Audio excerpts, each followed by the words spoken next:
Live pa nga rin po tayo dito sa may Quiapo Church kung saan tuloy-tuloy itong misa na nagsimula alas 3 ng madaling araw kanina. Kung hindi tayo nagkakamali ay pang-siyam na misa na ito. At nasusunod naman kahit paano yung schedule. At medyo mainit na dito sa may harapan ng Quiapo Church kung ito makikita sa aking lukuran. At kung minsan ay sumisilong sila dito sa may shaded area.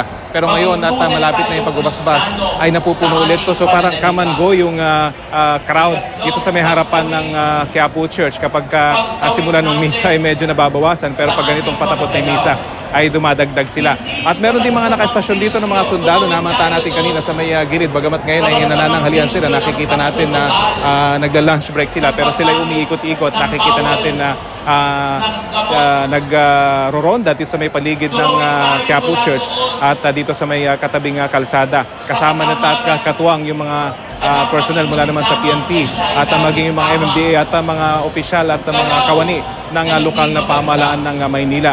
Pero kapansin-pansin partner, na bagamat ay pinagbawal kahapon at mga nakarang araw yung mga vendors dito sa paligid ng Quiapo Church, ay may mga namataan pa rin tayo dito mismo sa gilid ng Quiapo Church. At ito pa yung mga nagtitinda ng mga pagkain na merong barbecue stick. Ito yung talaga sana gusto ipagbawal ng lokal na pamahalaan dahil delikado ang mga ito, dahil nakakatusok ito. Dahil lahat ng mga deboto rito ay nakapaa. Kung kaya't delikado kapag sila ay makatapak nitong mga barbecue stick na ito. At majority nga ng mga injuries sa mga nakaraang mga traslasyon ay mula sa mga sugat dahil sa mga natatapakan ng mga deboto. At nakausap natin yung isa sa mga vendor dito, ang sinabi naman niya ay nakalusot siya rito at wala naman daw sumita sa kanya, bagamat inamin niya na noong mga nakarang araw ay pinagbawalan sila at sinabihan daw sila na bawal na magtinda dito sa gilid ng Quiapo Church.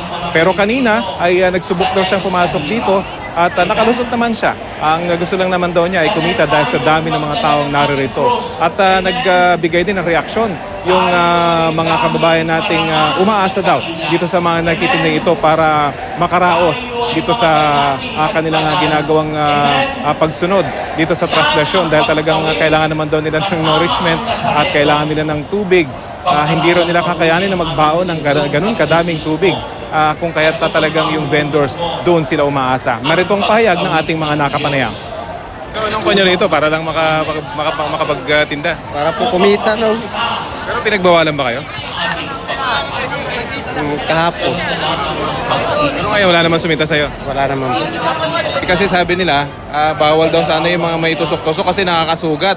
Pero ito lang ba ang source nyo ng pagkain pag ganito? Opo. Ano, mas mahirap pa pag wala itong ganito? Bigat po kasi sa tiyan, matagal magutom. Ang palakas. Pero sabi ng mga polis kasi, delikado yung stick.